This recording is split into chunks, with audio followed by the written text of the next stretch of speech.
All right, welcome to episode 291 of the Current Gen podcast. My name is Tim. I'm here with Dan and Kyle. Good evening, gentlemen. Welcome to 291.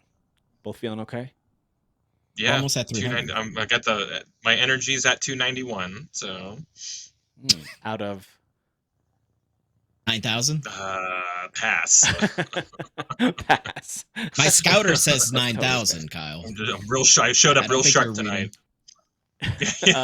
Pass. Dan, is that shirt like?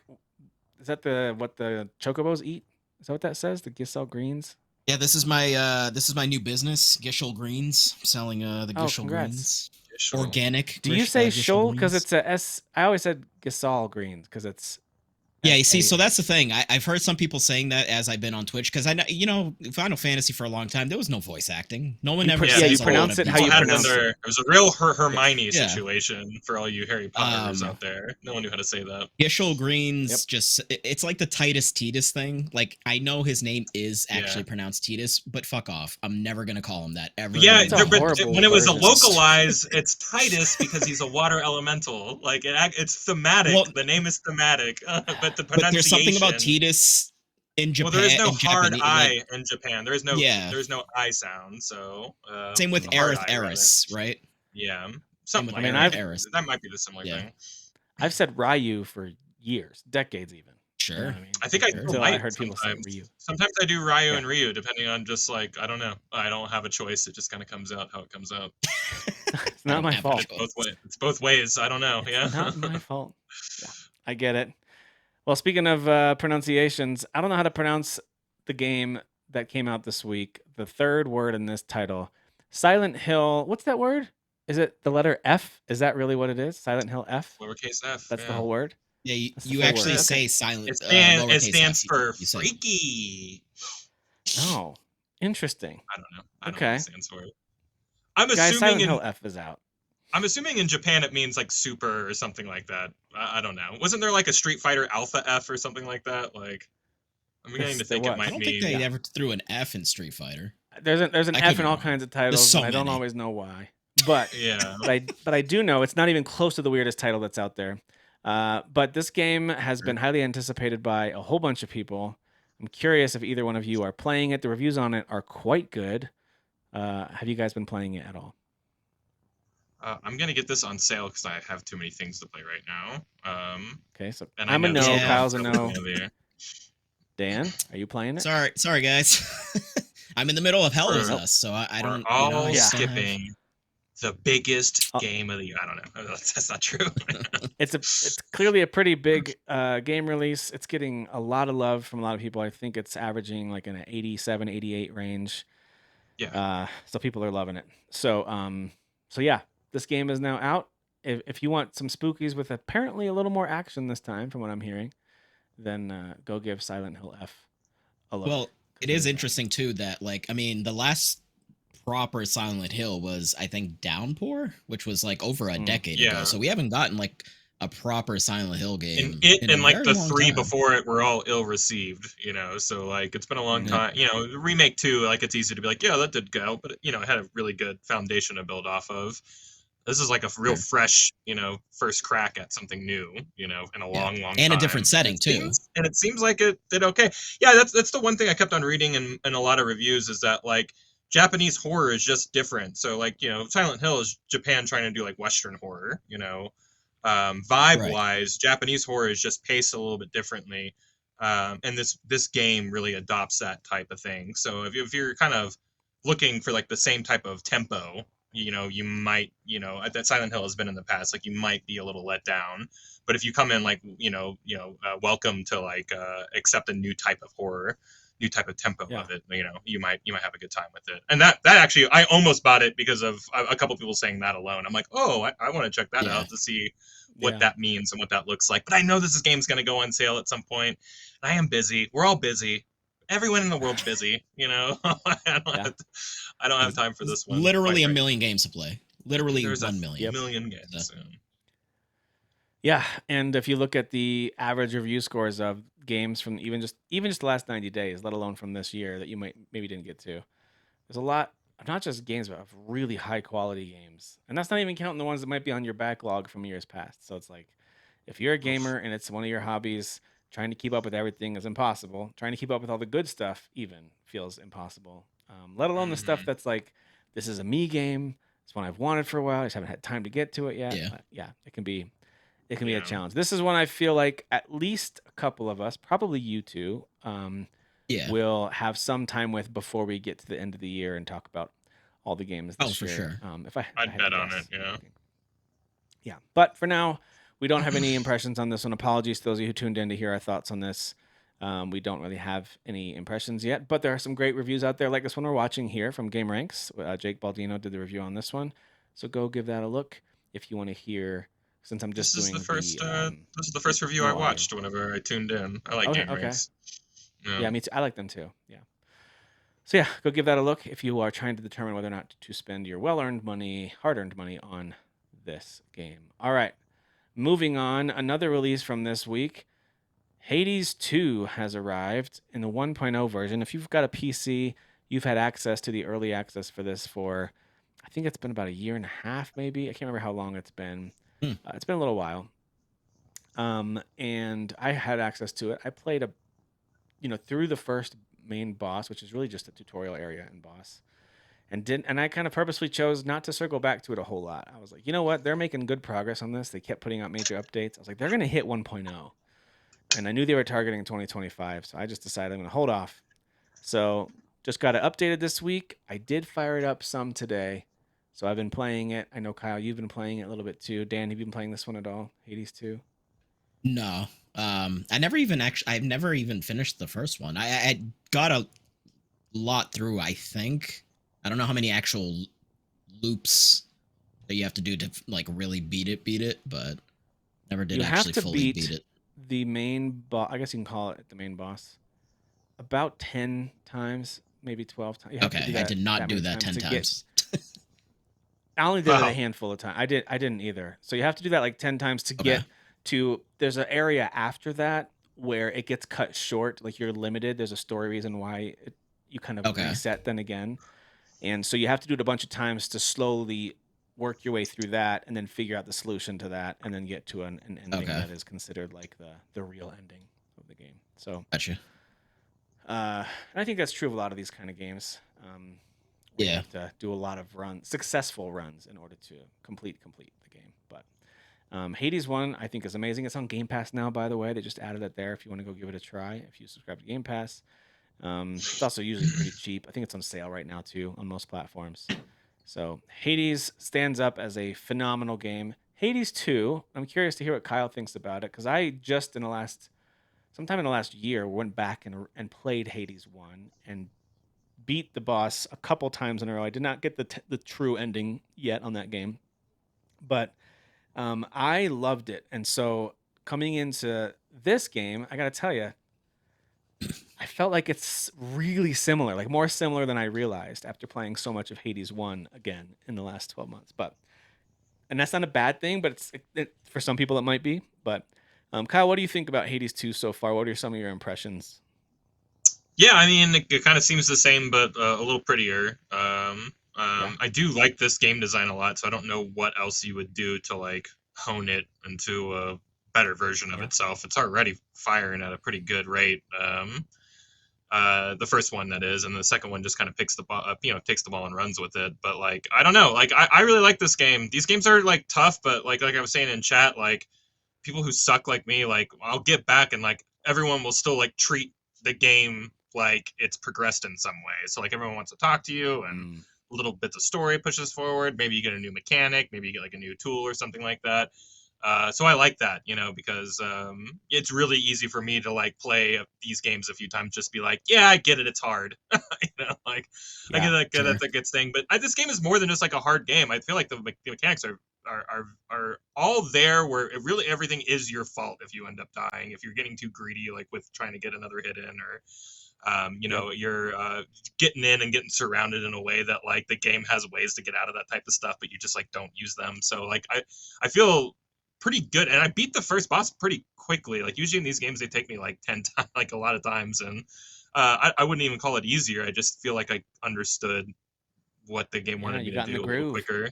Yeah, I was running a real flow state. So, yeah, I'm really enjoying this game so far. I think I got 3 or 4 levels or bosses into the first game. I know I didn't beat it, but I played more than I thought I would, but didn't beat it like everybody else. But yeah, I'm still picking up. I still pick up this game all the same and wanted to give it a try. And I don't know, it just feels great. Plays good on Switch too. That's where I'm playing it. You're playing it on PC, right, Tim? I am. I thought about getting on Switch too, just because, like we've talked about, I like to get things on my new um, console, on the new Yeah, toy. But I already own it. I didn't have a good reason to not just play it on the PC and then on the Steam Deck. Like I've got it there already, and it runs on both. yeah. So yeah. But I did start a brand new save, and I only spent a little bit of time with it. Got to the first boss, and actually she beat me. So I did not beat her on the first try. I was like, ooh, all right, reality Hmm. check. All right, I'm gonna have Yeah, to focus a little bit. So I am looking forward to kind of getting back into, as you just mentioned, like this flow state, this groove you get with these games where you really start to have a good feeling for enemy movement, your move set, when to back off, and I was definitely in a just spamming attacks mode, and I was like, I have hardly any health to sure. start this boss fight. This probably isn't very good. I think like one hit and I'm gonna die, and that's what happened. So Yeah, there's nothing quite like yeah, showing up to the boss You're door gonna with no learn health or today. no magic. yeah, Yeah, yeah. I will say, it is really story heavy. So like they are referencing a lot of things that I've like, I need to go read a wiki of the first game because it is like a direct sequel to like the first game and everything that happened in yeah. that game. So, There's some yeah, real cool there's. stuff in that first game.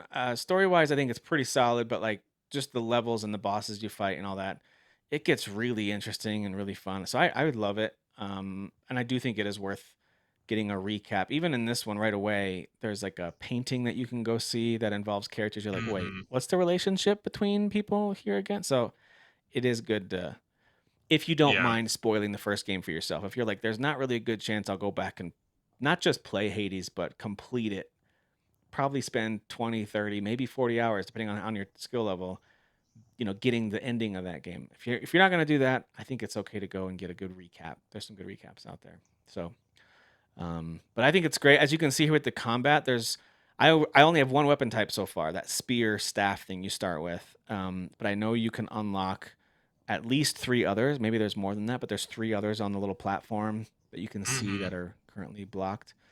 So I'm very excited for those. I loved the different weapon types in the first game. I found myself going Same. like, shield, who would use that? And then I loved the shield. And bow and Yeah, that'll arrow, who be would use great. that? And I was like, oh, the bow and arrow is so good. Like I ended up loving all of them when I powered them Yeah. up, in the right I, way. I So really enjoyed the first weapon though. Like there wasn't like an eagerness to be like, boy, I can't wait to see what else there is. I was just like, I can't imagine. yeah, I'm getting so used to this, I can't imagine using anything else. But I know that's gonna yeah, change once I start. I got like the double That swords or looks something sick. like that recently. That yeah. did look sick, yeah. Yeah, But yeah, whatever the Like yeah. like double the So, like one that's fireball thing. curved, like the something, the sickle and the dagger or whatever those combos are. Like you got those, mhm. whatever those are called. Yeah, the sickle. Yeah, right. The dual like daggers or whatever. Yeah, But yeah, nice. those are cool. But yeah, it's obviously a different game now. Now you're all up in their faces and really Yeah. giving it to them. So, One uh, of the things I'm I excited. one of the Yeah. things I love too is that you I mean, I feel like they give you the right amount of upgrades as you go. Like a lot of people hear roguelike and they're like, never mind, I'm or roguelite, either one. And I'm out. I'm not gonna keep doing the same thing over and over again. But when games do it the right way, we've referenced Dead Cells a lot. You can see here this with this review from Switch Up. They're giving it a really good score. But Hades 1 and so far my experience with 2, they reward you in just the right ways that I don't feel like I'm starting over. I feel like, all right, this time I'm gonna do better because I've got these new upgrades. You get these cards that you can upgrade, and it could be anything from like, hey, now you heal a little bit between each room, and over time that can get a little stronger. Or you can unlock the opportunity for much stronger drops. Like instead of it being common, they could be epic or they could be legendary or whatever. So it is cool to permanently upgrade some things. I think that's always nice to do, and I feel like the Hades games do Hmm. a good job of that. As you can see here with this earn that you come back to, and you spend the resources that you collect to give yourself permanent upgrades, which is, of course, all of us like that dopamine hit of leveling up Yeah, or upgrading. something's The better numbers are for going up. I just want everyone. the numbers to go up. I just want to pump those numbers up. Yeah. That's all I want to do. So, um, so yeah, overall, I think it's a blast. I don't have enough time with it to tell you that it's worthy of all the. It's getting a lot of 10 out of 10s. I'm 9 out shocked of for like 10s. a sequel game that plays it pretty safe, I would say. I'd like to remind people that like some people graded Breath of the Wild down a little lower because of sequelitis, and I feel like this very much falls into that territory where it's like, yeah, it's Yeah, just you're more of right. the same thing. Tears of the Kingdom did take a hit from some people for that. So That's I true. just want to throw out, obviously make your own, decision, and one person's 10 might be another person's 8 or whatever. It doesn't really ultimately matter. But How like, dare you be logical? How dare you? but yeah, I don't know. I too, like, I knew dare you. it sounds like, Tim, don't let me speak for you, that you're hesitant to be like, yeah, it deserves all these 10s yet, like, and you don't also know because you haven't played a lot of time with it, but like, Yeah.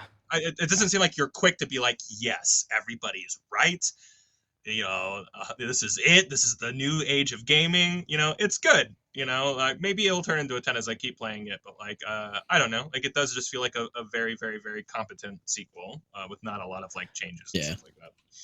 Yeah, I'm curious to play it more to find out what would I give it, because right now I don't know. I'm way too early. I've spent way too little time with it to know. So I don't know.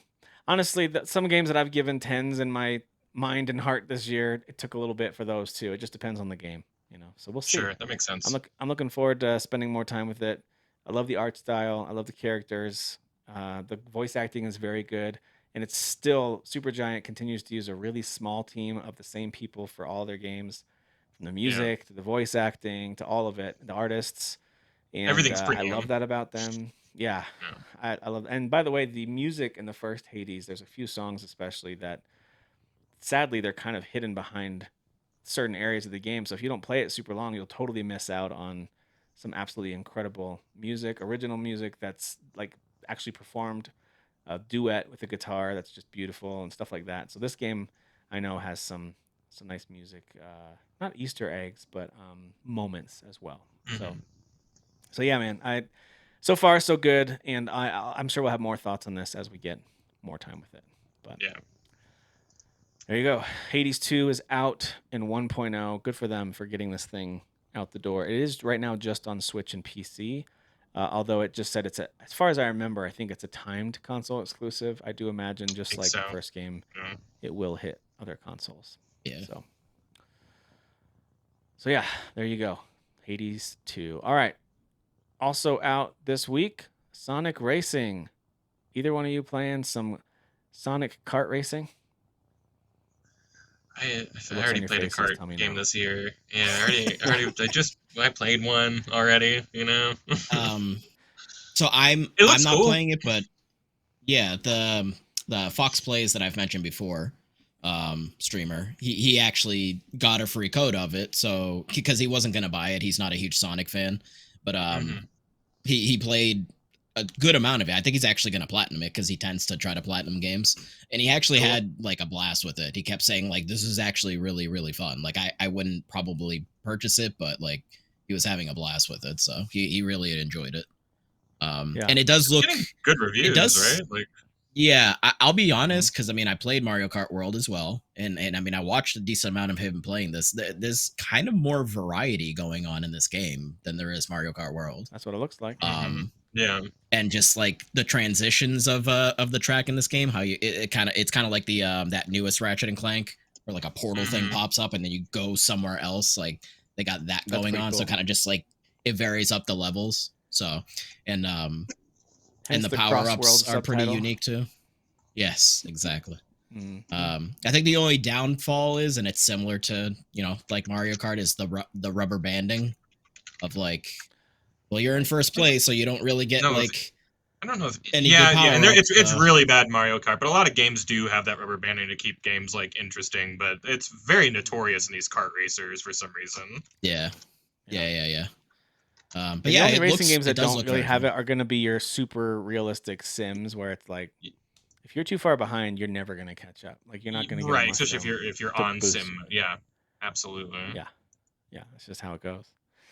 But it does look fun. Though. Does look fun. Yeah, it does look fun, and we'll talk about it with the PlayStation State of Play. But there is going to be some DLC as well, some new characters that aren't just Sega or Sonic characters. I know that's one of the things I think about when I think about characters in a game like this, is how many different colors of Sonic with a new name can you put in there? You know what I mean? Like, I don't know how exciting that is, but their roster does have some creativity, and they're bringing in characters from other IP as well, which is cool. So there's some variety there, and they do plan on adding some DLC. Which, by the way, hey, I love Mario Kart World.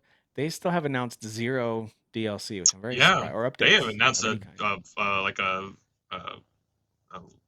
a timetable for like all these like DLCs and stuff like that. Yeah, nothing. We Nintendo's haven't heard allergic anything. to announcements right now, so Yeah. they're in striking you got a distance of each Donkey other Kong. too. This is an 83 on OpenCritic. Mario Kart World's at an 87. You know, so it's like Yeah. they're Yeah. in comparable striking distance of each other. Yeah. And this is one you can play not on a Nintendo console. If you didn't find yourself getting a Switch 2, Right. Yeah. you can play this on anything. It's on all the systems. So, yeah, Sonic Racing Crossworlds out now. Go give it a look if you're curious about it. All right. Also out this week, Medieval Crafter Blacksmith. I downloaded the demo for this on Steam and tried it a little bit because I liked the blacksmith thing and Kingdom Come Deliverance 2 so much. I wanted to give this one a try, where it's, you're building up this forge in this castle, taking orders, and it is like, this trailer makes it look, I think, a little slicker than it is. It is a low budget simulator game, but that doesn't mean it's not fun. It's got some aspects of it that I think are fun. Like, you actually get a hero that is your main hero you're trying to equip and like get geared up, and then send these different heroes out on missions. I So that love part's that. fun. Yeah, that part's really cool. And so I'm curious to see how. Right there, that was one of the heroes that you're sending out. You're sending them out on epic quests with gear you've given them, and then you go back and keep on crafting. So there's elements of it that are cool. There's, yes, you are. And so, yeah, but it is definitely low. I mean, it's just like the other sim games we talked about, joked about, even really loved. There's a low budget quality to a lot of these that we come to expect with like the way characters look or move or talk. And it's like, yeah, I'm not here for that. Yeah. I'm not here for the Naughty Dog level of realistic dialogue. I'm here for doing the chores. Give me the chores to do. And this one has low budget or low res chores. Absolutely. Low res chores. That's right. I'm wishful thinking this. This seems cool. Yeah, Medieval Crafter Blacksmith is out now. All right, another one that's out that I remember seeing. It was on my wish list for a while, I think, if I'm remembering correctly. This one's called Renown, and it's only out in early access now, so I don't anticipate that it's gonna, make a ton of news just yet. But it's this medieval setting where the idea is you can play co-op, and it's a survival builder, open world kind of a game. But I liked the setting too. We've had a couple of medieval ones. I tried Medieval Dynasty. I know there's a lot of fans of that game. Didn't really work for me, which wasn't my favorite thing. So I am curious to check this one out too. It is trying a little bit more on the visuals compared to some of the other survival games that are out there. I mean, it's like a whole town they just built here. I'm assuming all of this was built by the players. That's what it looks like. With the and it looks like roads and everything. Multiplayer. I imagine there's elements of, if you want there to be PvP, invading each other's towns and stuff and castles, but I don't know. That's just what it looks like. And based on the fact they keep showing 4 characters, I imagine that it's usually going to be you and 3 buddies teaming up to get up there and start crafting and upgrading and getting into these big old fights. So anyway, this one's called Renown, and it is just in early access now. So it's not full release yet. So a lot of work yet to be done on that one. All right. This next one is one of the weirdest games that I think we've ever seen announced. It was announced a couple years ago, and it's finally out. It's called Baby Steps. Sure you guys remember this one, where you are you are a fail son, which is a term that I just learned for the first time. Other people knew it, but I had never heard that term before. A what? A fail son. One word. Fail son. Fail son. Yeah. Where basically he's living in his parents' basement doing nothing with his life and not moving. And the idea is that he learns he can put one foot in front of the other and then starts trying to do that. And then goes to Australia and starts to explore. And so this like weird physics-based game. It's Death Stranding 3. If you listen to the trailer, even some of the dialogue just sounds like, what? Like it. Even if you go watch the trailer for Baby Steps, it's very. Some of the falls do look really funny. So what's the English the thing that was Monty what's that show? Python. Monty Monty Python. I Python? always forget what it's called, but yeah, Yeah. the humor seems very Monty Python to me. Yeah. Yeah, seems that way to me as well. But it is out And now. I think it's just PS5 and PC. It might be on Xbox too. I can't remember, but there is a 1 hour trial if you have PS5 Premium, like PlayStation Plus Premium. You'll get like You can do 100 a feet, I bet, trial. because the controls are so hard. 1 hour, 100 feet. I got the vibe that the controls are probably hard too, Kyle. Like the way he walks and his feet kind of. It looks like Octodad. Like from what I pick Yeah. up, it's one of those like this game is hard to control but goofy. Have fun, you know, like Yeah. and, yeah. It just sounds like a stress factory for me, but I would watch someone play it all day just for like the laughs. Yeah, agreed. For sure. Well, there is a character platformer that is out now called Pac-Man World 2 Repack. So this is out on pretty much on everything. So any platform you'd want to play this on. This does remind me. This takes me back to the PS2 days of movies and really every IP getting some sort of platformer where you jump on enemies to kill them. Like, so it reminds me of that. But it does have some upgrades visually, obviously, compared to what it was before. I never played these games, but this definitely looks like at least a competent platforming adventure game. The reviews seem to reflect that. It's like in the high 70s on the reviews. Okay. So it seems to reflect the fact that it's not bad, but it's not. It's no Astrobot or Mario Odyssey, but very few games are. But it's no Bubsy either. So Busby. I think it's safe to pick this one over Bubsy. I would take this one. Yeah. But if you like games like Busby and this, you're eating good this month. You're eating good these last couple weeks. And for those of you wondering, yes, Kyle is saying it that way on purpose, and he will never change. So I won't never change. It's Busby. Yeah. Well, it's Kyle's saying it the right way, obviously, right? Old pal Busby. Busby, yeah. All right. All the Bubsy fans out there are super offended right now. Sorry, everybody. You know what? I don't care. I don't care. It doesn't bother me. That's fair. I'll sleep tonight, probably soundly. One other game that's out, which I am sure we have seen this announced and we've talked about this. I just did not remember it at all. I had to look up. This is the next game from Suda51. Wait, I think I skipped. Hang on, let me see if I can find it real quick. Let me merge. Sounds familiar. See if I can find. I remember them announcing something, and I was like, "Oh, this looks pretty rad." Yeah, so do I. Go back. Here we go. It's called Hotel Barcelona. And this is a Swery joint also, right? This is the... It's Swery and Suda51. Yeah. Exactly. Oh, I'm thinking of something else then. Yeah, this so is Deadly Premonition and No More Heroes devs. Two of the nuttiest dudes in the entire world are like, let's do something together. So, like, I don't even care what this is about. I'm in because I like weird. I'm always in on weird. Yeah. And I think it is weird. Like a side scroller, right? Isn't that this game? It is a side scroller. We got this kind of opening cinematic here. Let's get to what the actual. Here's what the game actually looks like. I'm into this, man. This could be fun. Looks co-op-y too, maybe. I think so. Running around. Yeah, I think so. Very interesting art style. Yeah. But even more than just the art style, the actual like artistic uniqueness of it is not a surprise at all to anyone who knows Deadly Premonition or No More Heroes games. Like, it's not going to surprise you at all. But yeah, it looks interesting. Yeah, this kind of game that I tend to ignore reviews for games like this because I'm like, people don't have. This is not something you can really compare to other things. So like, if I have an opportunity to try it, I'm gonna try it. But it's like it's an acquired taste, but not meaning that in like that it's bad. It just is right. It's unique. It's a uniquely it is what it is. So I didn't know this came out. I need to buy this. Yeah, I do. I had no idea that it was the State. Yeah, just came out this week. So there you go. So that write it down. Is out. All right. So one of the things that happened this week was a Sony State of Play, and I figured we could go through that and take a look at some of those things together if you guys are up for that. I guess. Yes. Maybe. I mean, if it was Xbox one, then I'd watch. But I'd be way more excited if I were seeing Phil Spencer right now. But if you want to play, we're giving power to the players to give them the power to do the things, the choices they want to make and play the games and stuff. All right, so let's jump into the state of play. I actually missed it this week. It aired on September 24th, but then I watched it today, so I'm a few days behind. Oh, okay.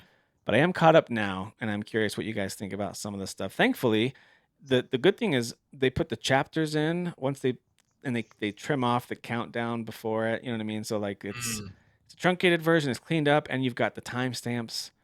So that part of it is pretty nice when you watch something a little bit late. Kind of like binging a show. You know, you don't have to wait for weeks and all that kind of stuff. So anyway, all right. So let's take a look at this. This aired again this past week on Thursday, the 24th. And they even said ahead of time, we're going to hear from Housemarque. We're going to see the new Housemarque game. And that's the first thing they kicked it off with was this game. Yeah. I believe it's pronounced Saros or Saros. I'm not sure how to pronounce it. Starring Raul Coley.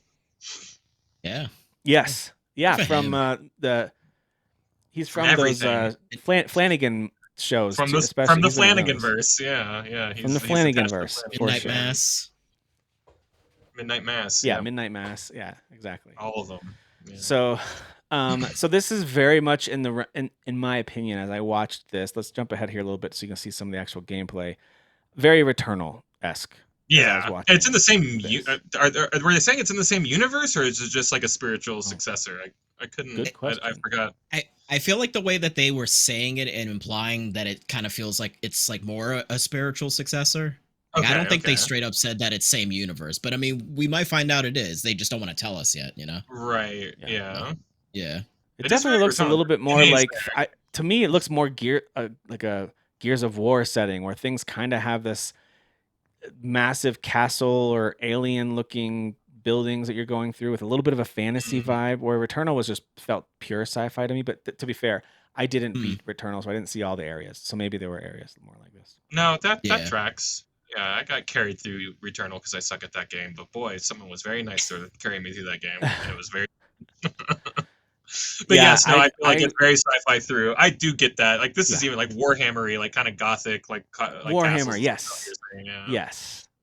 Yeah, this gothic take on kind of futuristic sci-fi with that kind of gothic fantasy element. It's like long metal hallways. This is very Warhammer. Yeah, I was gonna say even almost like Egyptian, kind of like almost like Stargate-y. Yeah, Stargate's a great parallel. Yeah, Stargate for sure. Yeah. Well, what's nice too, not only we got a ton of gameplay for this, which is really cool. Unless I missed something, this was the first reveal for this game, and we see a ton of the game in action. Yeah, I think we got a CG trailer like back in the day with just like Raul being like, "Hey, I'm in the game," you know. But like this is our first look at like the gameplay, which like. Is there going to be multiplayer? Is someone going to be able to carry me through this game? I don't. Yeah, I can't. Are there two Rauls? Are there two Rauls? Because that's my dream. No, I am curious about all that stuff because you know, like I if it's not, I'm still going to play it. I think this game looks fantastic. Even just the amount of like stuff going on the screen is just like what a feat, you know.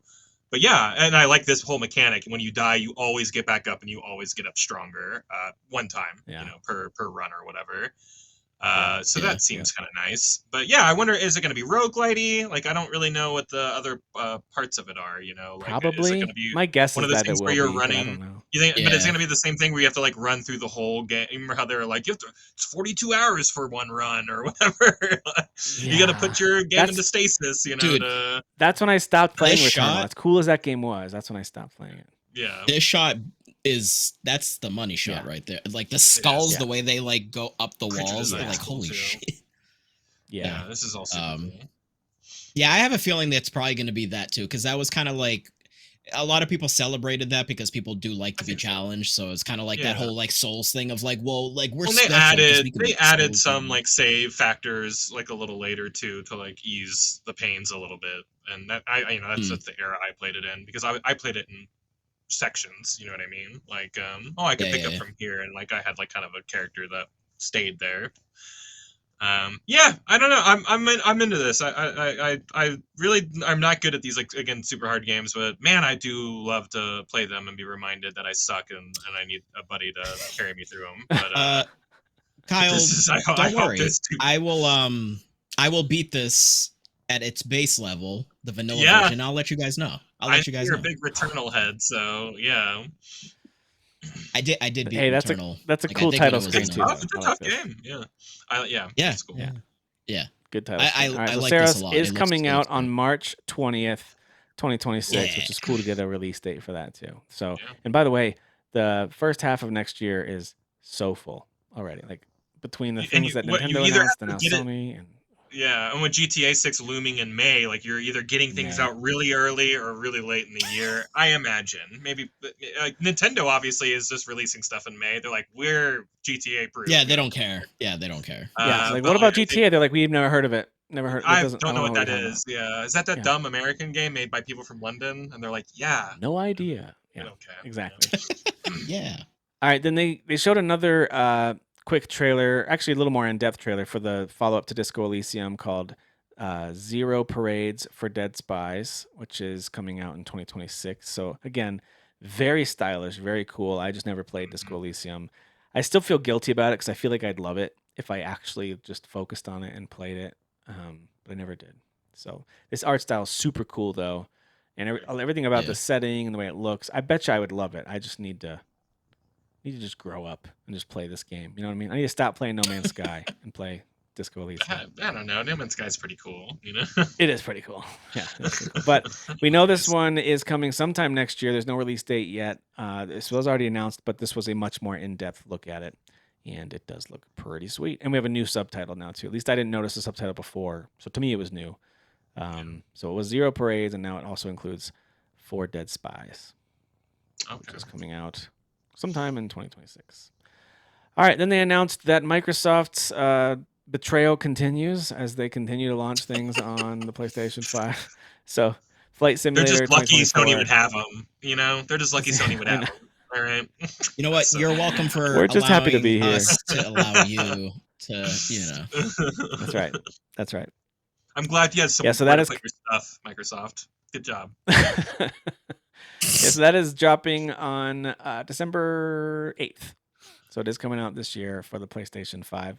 And I do believe they said there is a VR compatible version of it in development Yeah. as well. Although that Oh, is not wow. yet That's there. cool for the people who are into that. Yeah, that's cool. That's the kind of stuff that I think VR excels at. Like something like this, like I can't fly a plane in real life. I do feel but I like, can do yeah, it. I feel like maybe if I feel like I'm gonna throw up while I'm doing it, I think that would be super cool. You know, like if I'm in Yeah. a cockpit and like really feeling the motion. Yeah, totally agree. All right, and then they moved into talking about Battlefield 6. I'm going to kind of skip ahead, not because I don't care about it. It comes out October 10th. They showed some more gameplay details in this trailer.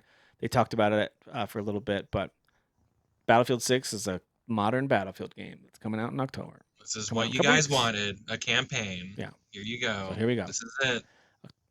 October 10th. Nobody's gonna play So that- Yeah, everyone begged for it, but no one will play it, you know?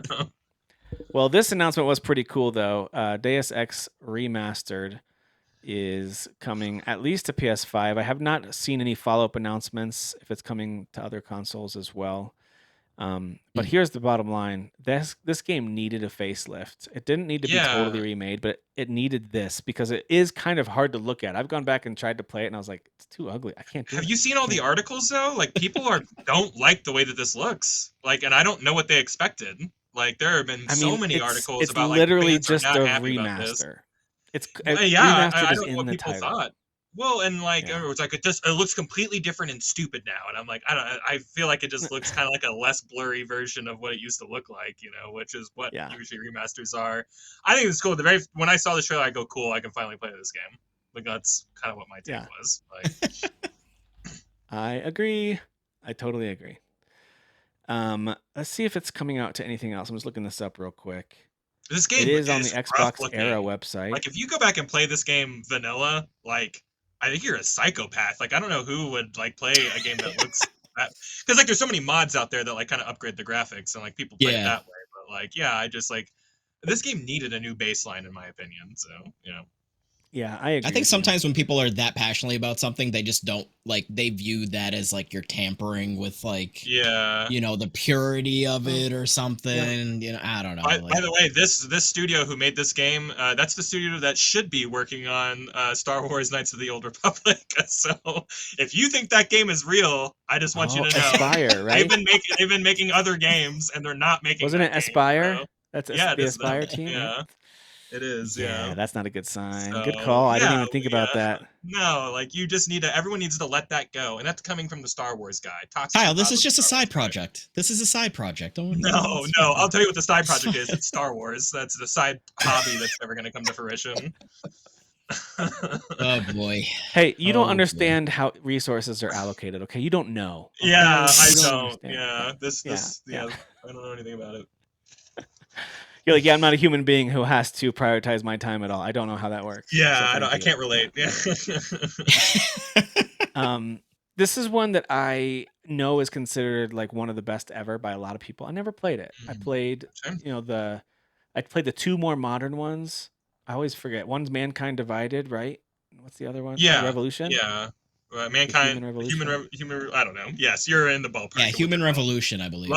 Those two are two. I never played this one or the second one. I think there was a Deus Ex. There was the second one, Shadow Wars or something like that. I think. Okay. Which I don't think is as beloved as this first one is, but anyway. No, I mean this like set the foundation for like choice-based dialogue and stuff like that. Like this is like we're still kind of chasing that freedom. Yeah. So I think this is cool. It comes out in February. If you don't like it, I'm sorry, but like that's cool that it's gonna arrive and you can play a version of this classic without your eyes bleeding because it's gonna be able to be played on modern screens and look decent with like on a controller with like mapping that makes sense. You know, like I don't know. This seems like a really positive announcement to me. I agree. All right, and then they talked about this Halloween game that's coming out next year. They're actually announcing this, in my opinion, pretty early for a game that. I look at these as usually being like AA quality, like not the biggest budgets or studios, and like how long can they?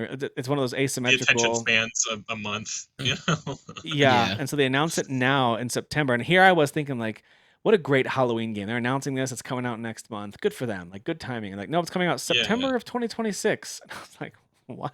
And didn't they just make this? You know, an Ace. I don't think this is Ace. It might not be Ace. I guess it is, but like they kept on calling it a sandbox. They said it at the beginning. Then yeah. Well, I think it's literally they said it's asymmetrical sandbox, and I don't know how that's. Yeah, but the other one was too. It was a giant area that you could walk around. You know what I'm talking about? The old game that just came out like 4 years ago. Like they. It was a few years ago. This one's a little different because you can like save people or something. So it's like there's like almost kind of like more a choice of you can either try type of stuff maybe. Like you can either save like people in the town or like be fighting back against Michael Myers. So yeah, okay. Well, like a little different, but yeah. The really popular game, The Last Epoch, is coming to PlayStation 5. The last what now? Epoch? Yeah, that's right. Isn't it? Never heard of it. Never heard of it. No, I was saying that like I've never heard of it. Like the game? Oh, is it Epoch? Yeah, I actually don't know how to say it. Okay. No, well, this game has been on PC for a while, and it really actually was a pretty relatively big hit when it came out. It was talked about a lot. I know it's a little quieter on it now, but there is DLC coming for it. So it's like the Diablo type. Yeah, it's one of the like everyone hated Diablo 3 and 4 and this and that other game, Pillars of Eternity or Pillar. Is that what it is? Yeah. The other Diablo, like those kind of stepped in. Yeah, Path of Exile. Thank you. Yeah, those kind of came in and became like the new Diablos. Yeah, here I'll. It's got. I mean, it's a multiplayer ARPG. You know, with like a staggering amount of upgrades and career like paths, classes, and all that kind. And they're adding major DLC as well. That's going to launch with the PS5 version, which I don't believe had any kind of date or even year attached to it. So I'm thinking 2026 for that. Same with this. This is based off of a popular, is it anime or manga or whatever it's based off of. This I lost. The title. I think Seven Deadly Sins Origin. Seven Deadly Sins. Never heard of this. Right. It was on. I think a Netflix exclusive. Okay. I know of it, but I just didn't like the visual style of it. But this actually looks kind of kind of all right. So this is an open world RPG that actually is multiplayer, which adds a cool layer to it. So like if you want to co-op with people, with up to 4 other players, you can tackle dungeons and fight together. So Oh, okay. I could see that being kind of a unique appeal to this kind of a game.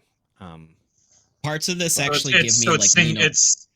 It's like lower scale Genshin Impact, you know, like where you know, instead of it being an probably MMO. better. Yeah, sure. Probably better. But yeah, it kind of because gives it's me kinda has an Nino extra Kuni budget. vibes a little bit because there's like building aspects, and I think there's like creature Interesting. catching aspect too. So Okay. yeah. Well, that makes sense then. That makes sense.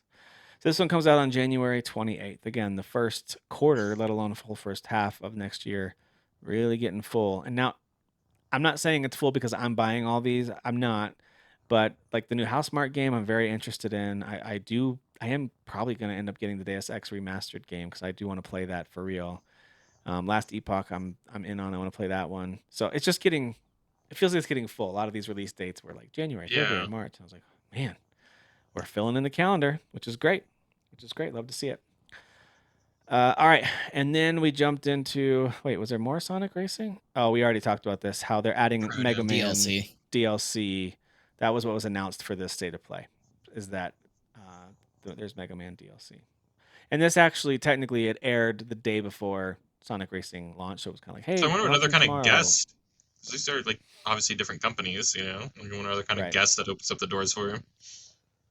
Yeah, so you get Mega Man and Proto Man. I think that's cool to have racers that are outside of the Sega, you know. Yeah, and it comes with their own themed levels too. Like, so it's like an Mega Man level. Although I do believe that's 2026, if I remember the voiceover correctly. I'm pretty sure they were saying the DLC is 2026. I think you're right. But you're right. So yeah, and then we get into this announcement for Neo 3. Now I can't remember. Are either one of you fans of the Neo games? Do you get into those at all? I should be. I liked the first one. I never finished it, and then I was just like, the second one was like, I'm out to. Yeah, I played the first one for a little while. I kind of liked it, but kind of fell off.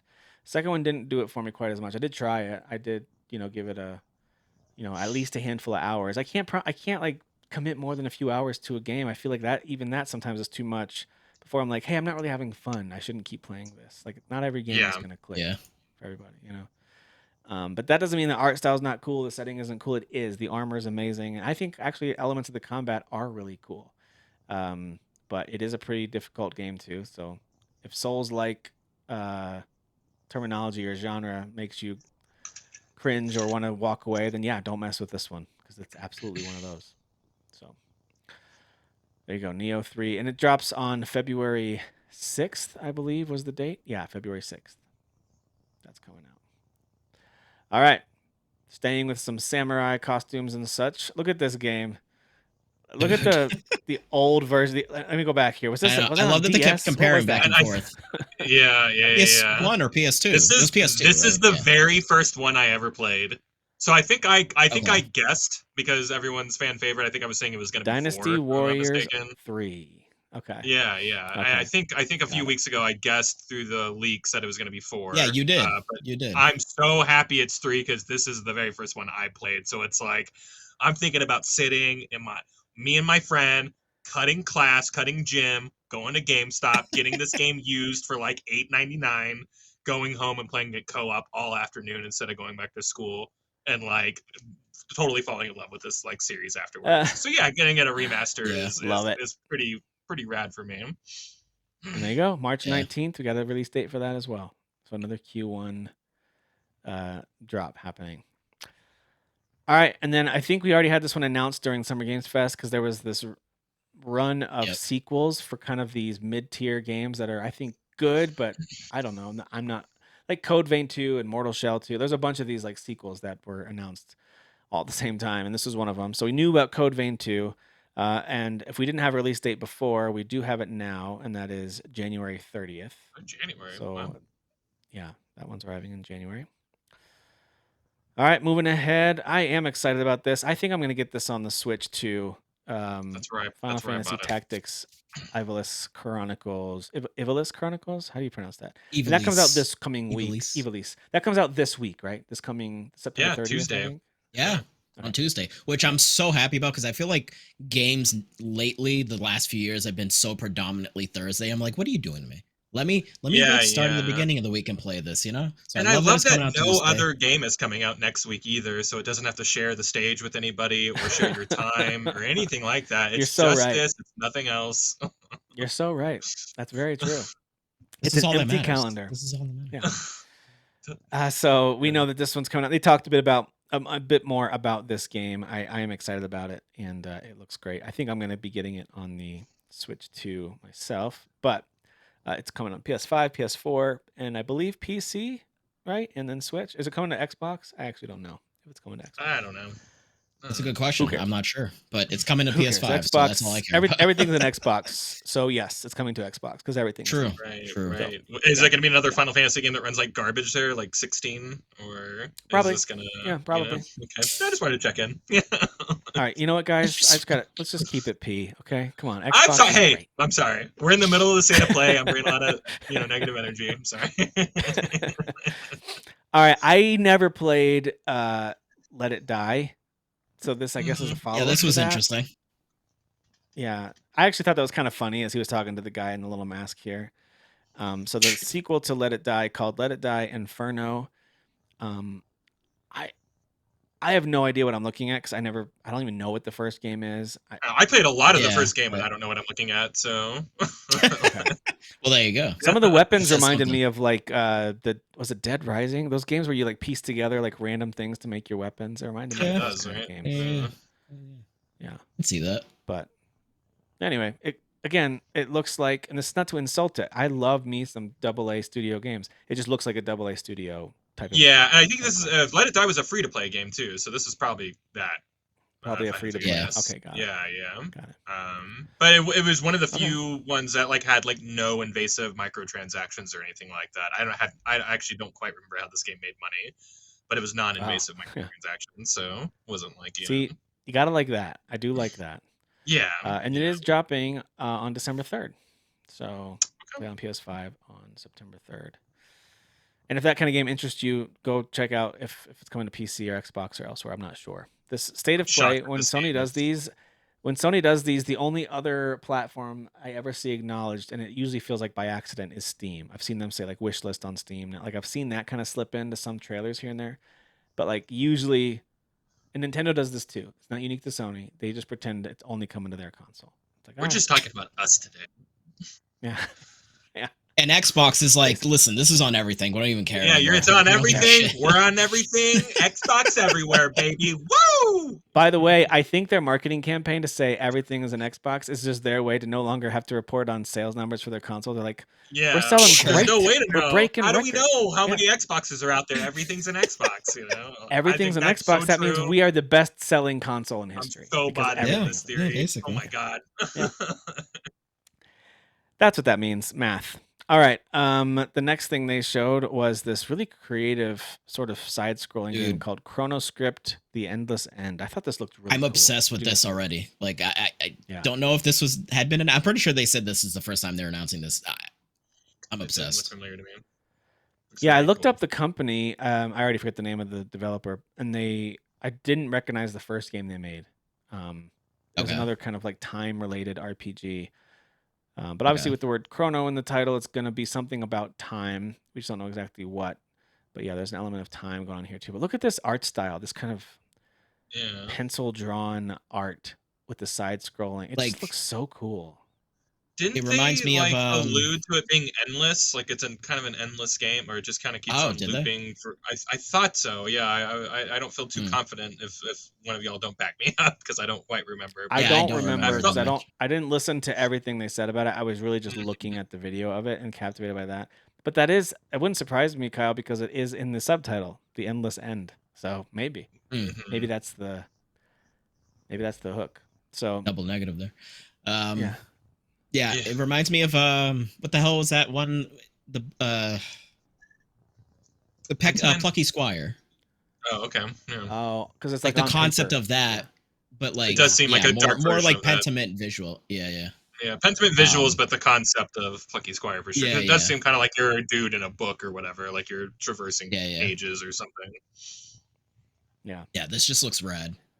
Yeah, that one looks cool. We Yeah. don't have a release date yet, but they're targeting next year for that one. And I went too far ahead. Let me go back. But And then we get to I have to go back. Crimson Desert. The game Yeah. that is game. God. This game It's exists, actually- guys. it's real and has a release date. It's real. It's coming out on March 19th. This continues to look awesome, and Yeah. I'm like, I'm for all the some way reason- bought in. I hope everybody is Yeah. cautious enough for the both of us because I'm so ahead. I'm like so dangerously and recklessly all the way. Well, into Oh, okay. this yeah. game. So here's where my brain is on it. I think it looks awesome, but for some reason, there's a voice in the back of my head like it's gonna be garbage. It's gonna come out and get like Yeah, 6s I know, on I feel it, average, man. and it's gonna be horrible. Like I will know say- what you're And talking about. I know what you're picking up on. I do. I don't know what Some of there's the something about it. dialogue is a bit corny. There's like a corniness to the dialogue, a little bit. Yeah. I don't know if I remember any. But, like, in that's the the only trailer? thing- I have to go back that's, and like, watch it. The only thing I can say like that I'm like, this is a negative. If even Look how that, it's more cinematic of a this nitpick. looks. I mean, Yeah. it Yeah, looks it so just- cinematic.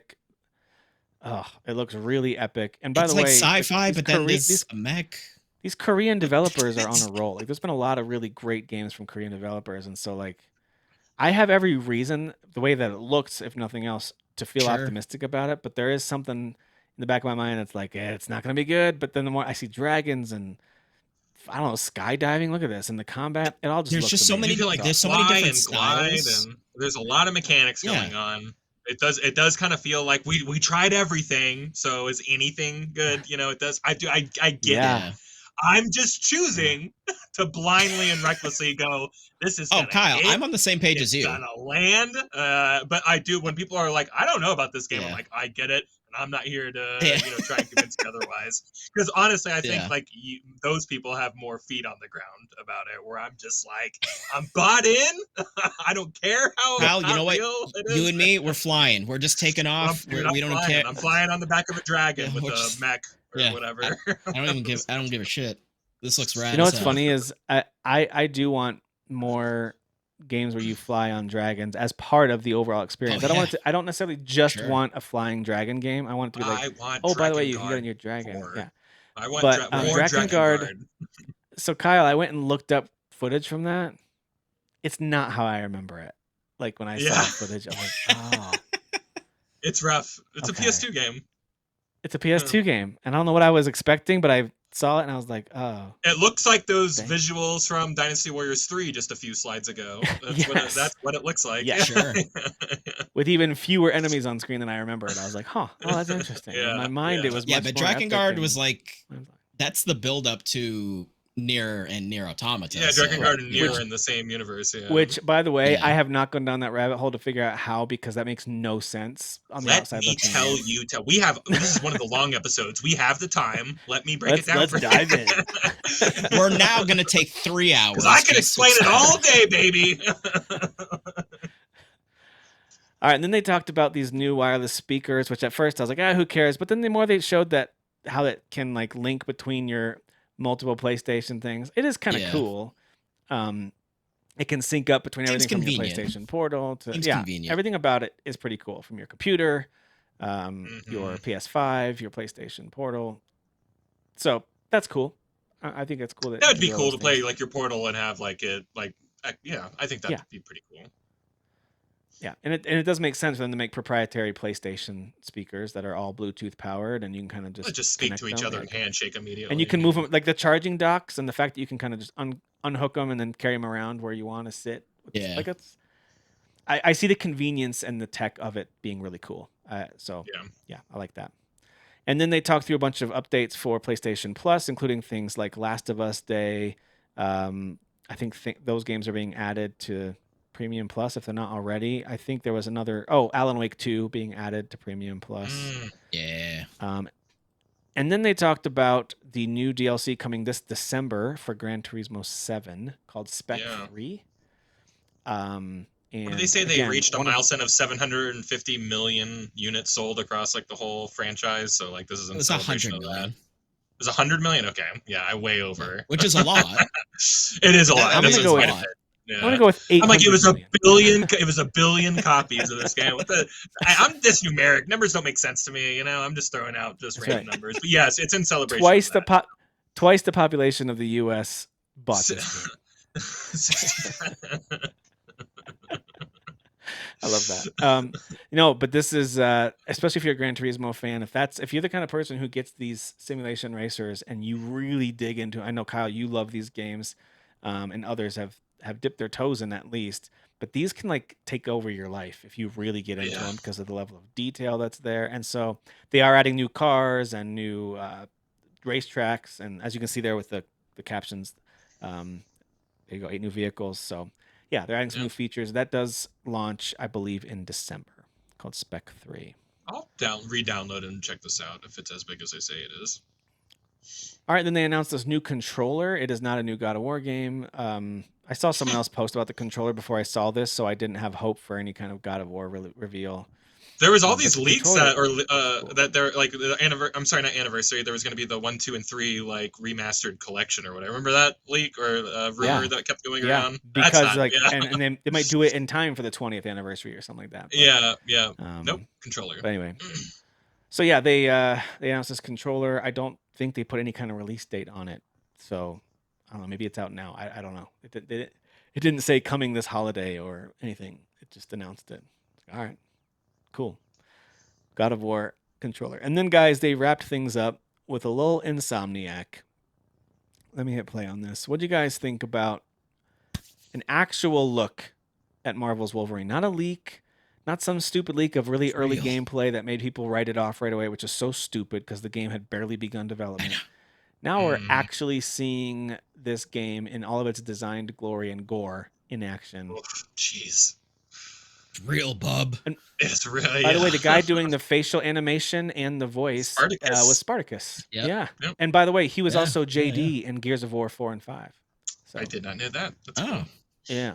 Yeah. So same voice actor. He's a good voice actor. This is insane. I cannot believe Disney signed off on this. Like, I cannot believe. Yeah, I know. Disney was like, yeah, this is all right. Yeah, this is horrifically violent. That's the thing. With the whole Disney Marvel thing, like Disney needs to just step aside because like the comic books are violent sometimes. A lot of the time. To be fair, Wolverine and Deadpool was very violent. Like they allowed that movie to be a real hard R. So I wonder, Kyle. I was going to ask you: do you think the Deadpool success is kind of what allowed some of this to happen? Oh, there's money to be had by like making things adult. Like, can you imagine Disney learning that lesson this late in the game?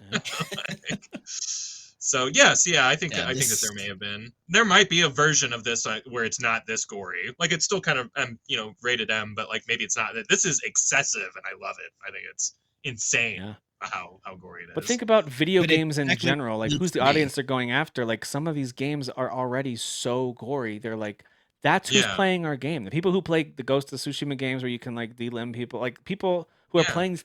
That's who's playing this. Yeah, so, right. Anyway, but again, like especially like because it depends, right? But like when you're talking about Wolverine, like his history, like what he is, and like his I don't think I recall any G-rated comic runs of Wolverine. They're like they're always kind of like gory, visceral. They're very visceral. So yeah, but it is slated for fall of next year. I think that's no surprise, really. These kind of games they need to cook until they're ready. Let it cook. That's right. It looked really good. I know it's vertical slices, but it looked good. Yeah. And there's pieces of it because they do a deep dive as this continues. They talk a little more and they interview some of the people, but it's a little more like, as you can see there, like design, like art, mock-ups and stuff like that. Omega Red. So yeah, it looks awesome. I'm very excited for this. And if it does actually land next year, then 26 between this and GTA, like it's already shaping up to be something super special. And from what I understand, it is a globe-trotting game, so you are like going to different areas, but the areas are big open world areas, like with all the Spider-Man trappings of like do this, save that, like while you're in those areas. But then like you take a plane or something like that to somewhere else, and I don't know how you bounce between areas or whatever, but they did make it seem like we are an open world game, but like we have multiple like maps that you're gonna visit. So that's I wonder if it's going to be what his actual like story, like his origins, right? Where he gets to Japan at some point in his life. So I'm wondering if it's going to go in order. You know what I mean? Like chapter. I don't know. Each chapter, so to speak, is going to be. Like I don't it's know. Yeah, is it like part of his Spider-Man, like where lore. they're telling their own story, or are we starting off with like established, like at least like pillar Yeah. lore or whatever? Yeah, I'm interested in that. Yeah. Yeah. Yeah, seeing it with seems seeing like with like the fur coat and stuff, it does take me back to like not only some of the comic books that I've seen. I've never been a huge comic book reader, but also like, the X-Men, the original X-Men when we first met Hugh Jackman, no one knew who he was, and it takes me back to those Yeah. kinds of days, and I love that. Yeah. I love that kind of stuff. Yeah, I love him rocking a flannel shirt and a cowboy hat. I'm pretty into that look. Yeah. Totally same. Absolutely. So yeah, I'm excited for this. I can't wait to see more. Actually, I only need to see more. I can't wait to see like a confirmed. Hey, it's coming out. Let's say it's October 11th or whatever. They said with spring they're going to talk about it again, which I love that. They're like, guys, you can't bother us until spring because that's when we're talking about it next. So I love that they're just putting that out there. It's coming out, and we're planning for the fall. That it's going to be Sony's big fall game, which is great. So can't wait. Cannot wait. Metropore, hell yeah, that's cool. Yeah. So overall, before we talk about other headlines from this week, overall, what was your guys' takeaway from the state of play? How you feeling about where Sony is right now? I know that for the most part, that is our go-to like console, at least between the two major ones, that and Xbox. I know the three of us typically lean PS5 with most things. But I don't know about you, but I have been feeling a little bit like, where's the Sony stuff? Like PS5 hasn't really had the most stellar first party lineup I've ever seen. Like if you really look at it, it's had some great games, but PS4, if you look at it like side by side with its first couple years out, I think PS4 has just demolished every iteration. Honestly, PS3, PS2, all of them are way better. So it does make you wonder a little bit, like where are the Sony games? Oh, just a little bit. I'm not complaining. I don't like hate my PS5. Everyone relax. I'm just curious what you guys thought about this. Do you feel like this is starting to pick up some of the steam a little bit for PS5? I think I've kind of made peace with like maybe we get one a year, which is again not the tempo that maybe we're all used to. But like we're getting Tsushima, we're getting Yote this year. Yotai, we're getting Wolverine next year. Maybe there's nothing in between those two. I don't really know. Can y'all think of something first party that's been announced between those two? I guess the House Marquee game, Saros.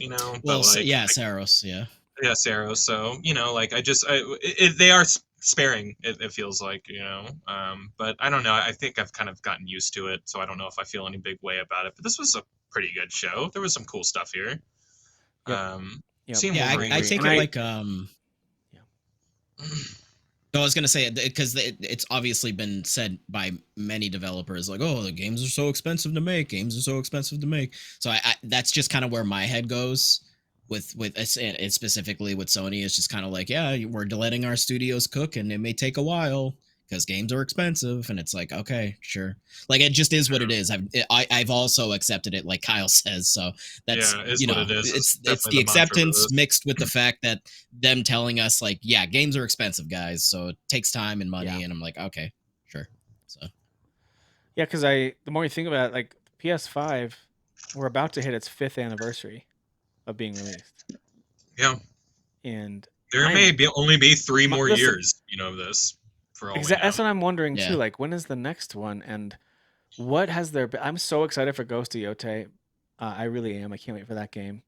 I loved playing Horizon Forbidden West, although technically that wasn't a PS5 exclusive. That was on PS4 as well. True. I get it. Like, but it's hard not to look at some of this and just wonder, like, what was the advantage of buying PS5 outside of it? It ended up being like my go-to for a lot of third-party console games. I was just curious as I'm looking at that. Like it does feel like overall, like, but maybe I'm wrong. Maybe we need to revisit that, and I need to actually look a little closer at it. That's just the vibe that I'm feeling as I look at. Yeah, I feel like with this state of play, the reason I ask you guys that is I'm starting to feel okay. There's a little momentum going here. We got the new one from Housemarque, we got another Neo game coming out, and we've got the new Wolverine Insomniac's going to deliver. So I feel like next year's going to be a stronger one. And of course, Ghost of Yote happening this coming week. So that's pretty exciting as well. But anyway, overall, I'm feeling very positive about it, even though it's funny to look back and be like, holy cow, 5 years have gone by with this console already? Yeah, right. 5 years and you can't really make an actual top 10 exclusive list or first party list. You really probably couldn't. I could probably try and get back to everybody, but I can't think of 10 off the top of my head. Yeah, especially if, and I understand some people say, well, if it came out on PS4, that's okay. All right, fair enough. But if you only did PS5 ones, I don't think there's a ton. Yeah, because we just started that Well, I like think just that a year or so ago. Like it just like kind of really just started where we're like we're gonna let go of Which PS4 now. Nintendo's doing the same thing. Sony and Nintendo have like Yeah, very similar thought processes. they've both everyone's been doing this for a couple generations now too. So it's it is kind of interesting in that regard that this is kind of like the new norm that there's like this like I don't know I think bridge. that's been First few years are like a bridge, Yep. I think that has been the issue for a while. It's definitely not a more recent thing. I do think the cost thing has been an issue probably for some time. That It's too. just I absolutely. they want to make the games so pretty. They want to make them so deep. Like, oh, look at the pores on their face. Like, there's just so much emphasis, I think, on visuals, which is obviously that's been an argument for years, right? Years and years and years of like, okay, so like games, yeah, sure, they keep getting pretty, like, but eventually they're just gonna be like where does that end? You know what I mean? Like, how much prettier can you make these games? And I feel like that is a big part of it. It is the having the newest engine with the best visuals and like, but then also look what's happening with Unreal 5, right? It's causing problems. So it can make pretty games, but yeah, and it can make them yeah, fast. I feel doesn't make them playable. yeah. So I do feel like that over reliance of like being like, oh, we got to make the games like so unbelievably pretty and crazy and like realistic, and it's like it's almost like it's twofold. It's like you're losing maybe a bit of like the fact of like you're not bringing in as much money because you're spending more money to make these pretty games. Can't then you? You're not if it's a budget innovating problem, gameplay wise. Can't you lessen the budget? If it's a budget problem, like the budgets are so big, we'll make them smaller. I don't, and like don't go after these like deeper details, like you're saying, like. I don't know. But I think that's again, this is just me being an idiot screaming like I know the answers. I don't, but like I think there is something to that where we are chasing. I think it's that broad audience thing of like the suits think like, oh, all these like Call of Duty bros and like kind of like Madden bros, so to speak. Like there's just this broad like kind of spectrum of they just want to like check all the boxes as much as possible to make as much money. So like, what's the easiest thing to do? We'll make the game as pretty as humanly possible, as opposed to innovating gameplay wise, like make the game more interesting to play. No, let's just make it prettier. So that costs more money because you gotta, It's the Marvel MCU effect. We won't really make a lot of like substance. We'll just make a lot of really pretty, bright, colorful things, and people will show up and watch our movies. Yeah, there you go. I agree, and I also think we've talked about this before. When they funnel that much money and time and effort and really expertise from their really good developers into that, it's like, what are we missing out on that we would have gotten? Like, how many more Claire Obscure type experiences could we potentially have gotten if you would have let them be the creatives and not like, hey, maximize how their teeth look when they say the letter T or whatever. Like, okay, that's fine, man. If that's what you want to do. Ubisoft could have had Expedition 33. They messed up. Also, how badly did Concord set Sony back, if at all? Maybe not at all. Maybe it did. No, it set them back for sure. That game is going to be like the thing that we look back on. I think the ripple effects of that are what we're experiencing, this weird feeling of like, where's all this Sony stuff? I think that is some of the ripple effects, is that was meant to be a tentpole for them. And right. Well, and they did like forward a lot of budgets to live service games that then they canceled like 9 of like overnight, So it's like there were things cooking that they pulled the plug on. Don't forget, The Last of Us had a multiplayer like that was going to come out at some point that got like pulled. So it's just like there are things going on at Sony that we all don't really quite understand. We can sit here and like make, guesses and stuff like that. They're as good as any, but like they're in a weird place right now, and I think showing your Wolverines and showing your House Marquee stuff and like coming out strong, being like, these are our big boys right now. Smart. These are smart things to like rest your entire industry success on, or I'm sorry, your whole company success on. Yeah, agreed. Maybe we're in a comeback story. We'll see. I'd like to see it. I'd love to see it. All right, well, let's go through a few headlines to wrap up our show. And then for next week's episode, I know Ghost of Yotei is coming out. We just aren't able to record. Also, we will be probably playing Ghost of Yotei. We won't be, even if we recorded, we probably have like, here's what my first 2 hours of it were like. So we're actually going to be next week. It's going to be a pre-recorded show. We will not have played Ghost of Yotei yet. And then the week after that, it'll pretty much all be Ghost of Yotei show. There might be some other stuff too. We've got the Final Fantasy Tactics, Evil East Chronicles, and a few other things that'll be dropping. But Ghost of Yotei is going to be the main one. We will not be talking about Final Fantasy for sure, right, Dan? So just not going to. No, we won't. We won't. But also next week we'll talk about other stuff we're playing, maybe games we finished, things that we're diddling a little bit. So we'll talk about that in the next episode as well. For this episode, we're just going to wrap up with some headlines that are currently there, and some of them I thought were worth sharing, like some actual clips from, because TGS happening. We've got some trailers and some big reveals and a lot of news, and I didn't even get close to scratch the surface of all the news. I know, but I just have a handful of things here. I'm diving in tomorrow.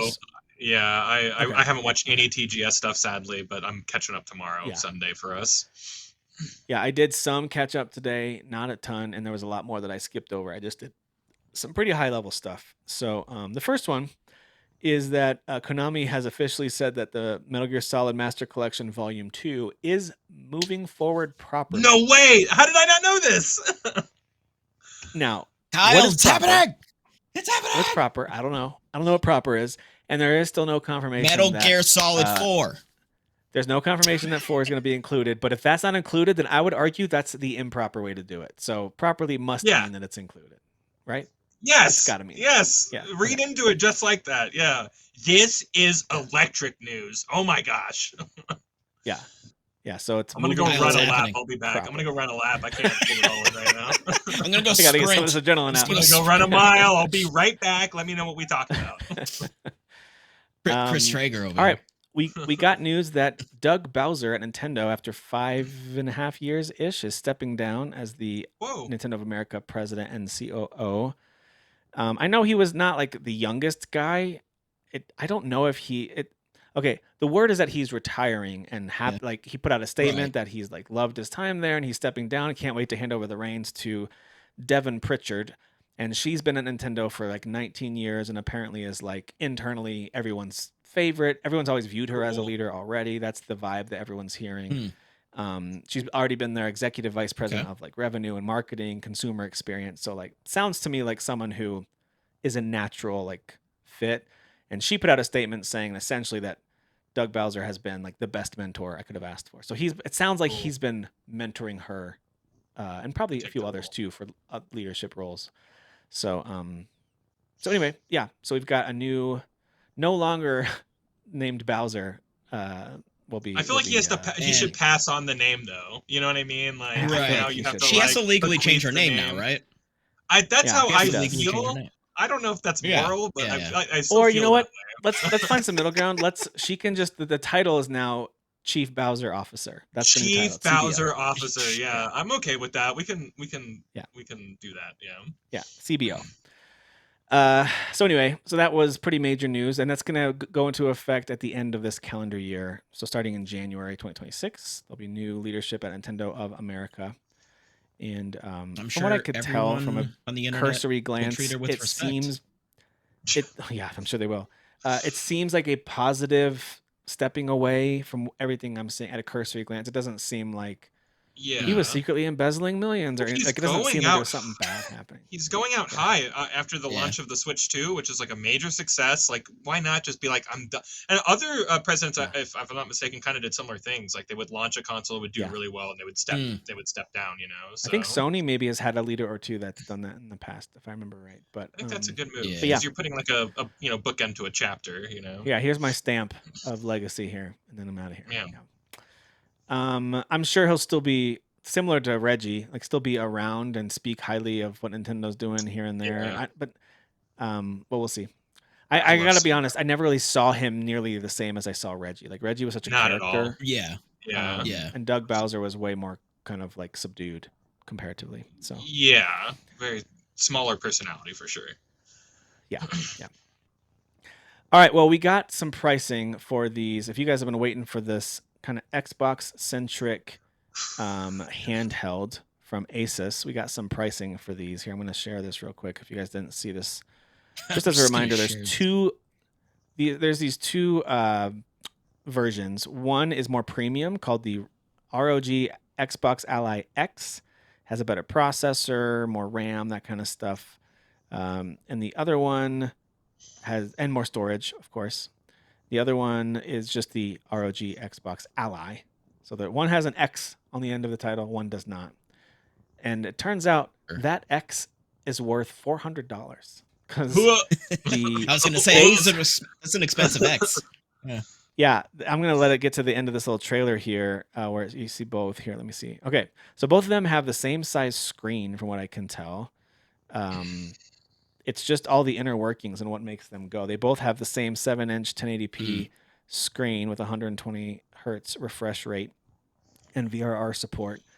So generally speaking, the same screen, but just different guts that are powering them. And the one that you see above, the Xbox Ally X, is $999. So it's $1,000 for that top one. Sure. And the ROG Xbox Ally is $599, so $600. So all of a sudden, the Switch 2 is looking like a really affordable option. Yeah. Imagine that. Even with their price. And the Steam increases. Deck, right? I mean, and the Steam Deck. You got the Steam Deck. That's right. Steam Deck. But these are very cool. Like the idea that you can, it's not just for Xbox, but they're Xbox themed and centric, but they are meant to operate like the other ROG Allies do, where you can run Steam and other platforms. As far as I can tell, as far as I know, you can do those things. And the guts of the X are very good. It's you're getting a lot of tech. Powerful. Yeah, you're getting a lot of tech in that thing. Like it is, in today's climate and economy, regardless of how we feel about it, it is worth that much. Like that's what the price of that is now. So I mean, think about a computer that would come with some of this stuff. It would probably easily run you $1,000, maybe more, even like a gaming laptop or something like that. Sure, and this has got portability. I'm sure you could plug it into your. I'm sure there's like a cradle, like where you can switch it up that way. I'm sure it works like the Steam Deck, like. Yeah, I mean, this could be somebody's like main way of playing games if they really wanted it to. Yeah, could be for sure. So we've got that news. Also, more Xbox news here.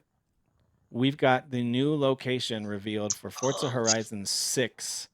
This was announced via trailer during TGS as well. And by the way, it is going to come to PS5, just not on day one. It'll eventually come to PS5 though, but it'll be on Xbox and PC first, which is kind of nice to hear. I'm like, does Microsoft value the Xbox at all? Okay, they do a little bit, I guess, because it's going to be exclusive for a little while. All right, so let me just jump ahead. Let's see. Does it actually show? For this. Okay, yeah, here I'll we show go. like Here's the reveal. Yeah, there we go. But it shows just a teaser, right? We don't get to see, of course, any cars like in action in that environment. We just can tell it's got this classic shot of like the pink flower. What are those trees called? What are those trees are called with cherry blossom, sakura the cherry blossom, exactly. Tree. Yeah. Just beautiful and cannot wait. I think this is a brilliant setting for this game. Oh yeah, I'm really excited. Oh yeah. If there's not initial D style downhill mountain racing in this, I'm boycotting. I'll tell you that much right now. There's gonna be. It's so part of like the racing culture over there. Even like Need for Speed Carbon when it came out, like it was kind of like a Japanese kind of town. Like it was all about like downhill racing. So like we're gonna get stuff like that. This game is gonna be so cool, man. I am wondering though, who made it? It said Turn 10, which I was sure they fired everybody at that studio. And it also says Playground Games, which they're making Fable. So I am wondering how that team must have split off into a couple teams at some point at Playground. They had to have. What did it that's say? A pretty Turn big. 10? It said it somewhere at the end, I believe. I'm pretty sure it said Turn 10. Okay. Yeah, that's a good question, man. That's a valid question. Who's making this? Yeah. So maybe they moved all those people from Turn 10 and put them over here, and like they were operating. Or maybe as Kyle, Turn the better 10. question is who's overseeing the AI that's making this? How about that? Whoa! Yeah, wow, dude, I was literally going to be like, what is making it actually? But yeah. Who is making it? What is making it? It's two dudes in a broom closet, like typing AI, commands, making this game. I'm excited for this, man. Again, another reason that 2026 is shaping up to be an incredible year for gaming. And I know I say this a lot of years, but it really, truly feels like 2026 is going to be a special one. Between Wolverine and GTA and Forza Horizon 6, and then many, many other games that we've already referenced that are on the way. So yeah, looking like a really great year overall. All right. And then we got this surprise announcement and shadow drop from Nintendo, a new Fire Emblem game for mobile. So it's been announced and released. It's called Fire Emblem Shadows. Oh, okay. It has a really cool like anime intro. Shadow I got drop? really excited. And yeah, Shadow Drop Shadows. And then the actual gameplay, if you ever played Fire Emblem Heroes, which I actually thought was a relatively fun little mobile game, I kind of liked that game. I didn't even mind like the randomness of getting certain star ranking heroes. You know what I mean? I kind of liked that. This is a little different. It is a tactics game that meets social deduction because it's multiplayer and you're on a team with 2 other people. So there's 3 of you and one of you is bad and trying to sabotage your team in your little tactics endeavor. And you got to figure out who's the shadow on your team, basically. Yeah. So the gameplay looks like this. You know, it's kind of the very simplified Fire Emblem on a little Into the Breach size map. And one of you is bad and trying to sabotage everything, and the other 2 are good. So you got to figure. I like the idea of it, but still, like, why not just put this on Switch?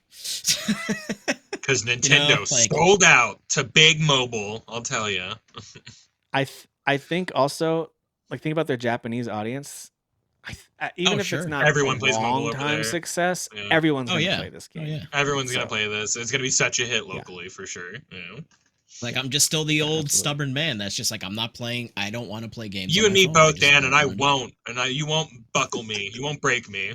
I won't break on this. Literally, I waited years to play Fantasian, and it happened. So there you go. There you go. Anything's possible if you believe. I think there's a song about that. All right. So Fire Emblem Shadows is out now on mobile. You know, if that's your thing. It's okay if it is.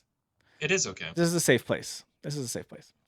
I love that you Kyle, we were all correct. The leaks were correct. You were correct. All of our guesses were correct that Yakuza Kiwami 3, which is a remake of Yakuza 3, has been officially announced for February 12th.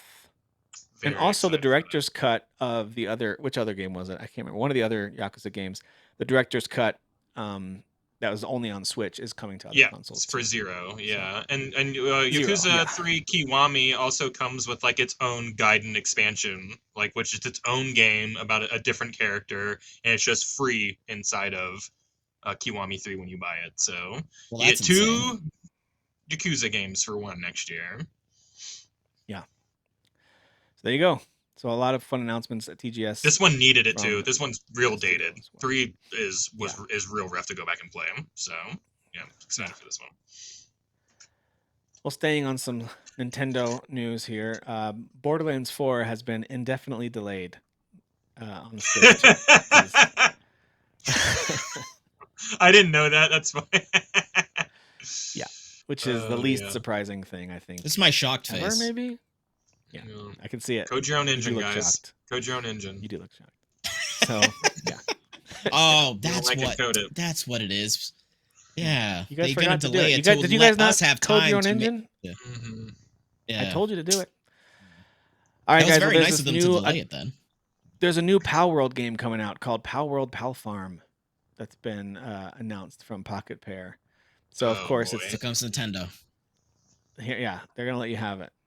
We did farming first. Didn't they just announce a Pokemon of this, like the Ditto one? Yeah, like this is the same thing. This is so bold of them. But can I say, even just looking at these visuals, this looks way better.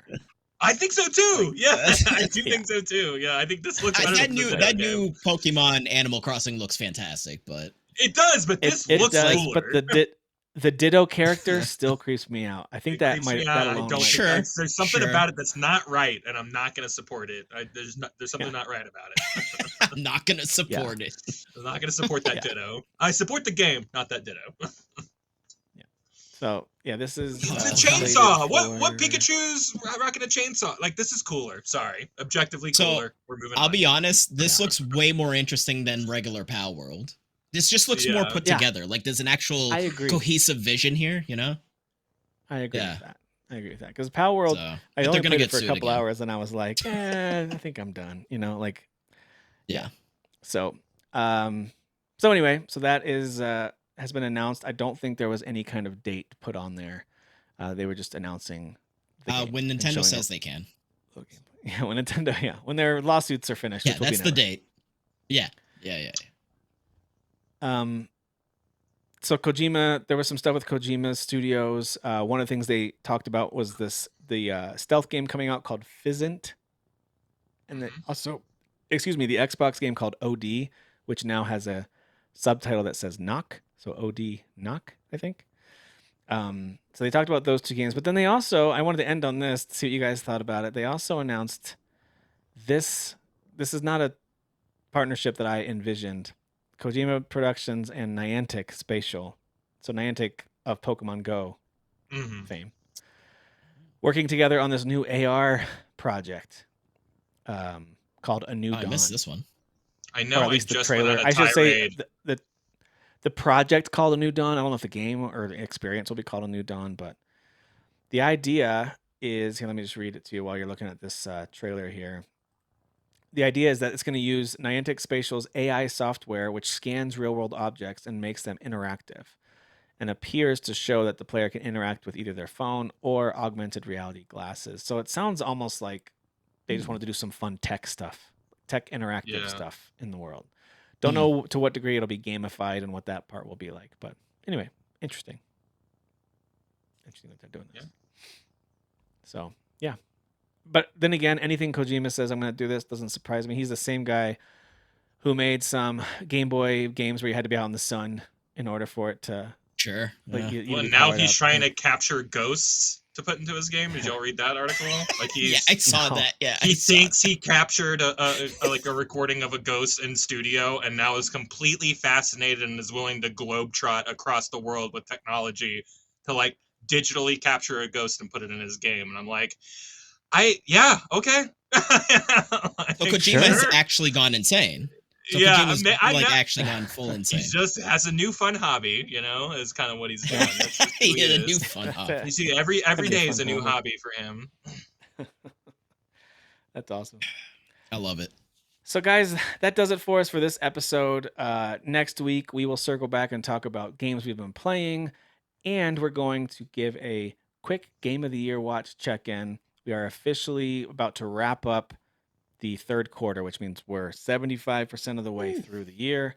And so we're going to look back on not only the third quarter, what games we saw over the last few months, but then also overall what is looking like some of the favorites for Game of the Year. And then we'll preview Q4 next week as well. So thanks for tuning in. Thanks for watching and listening. We'll see you on the next one.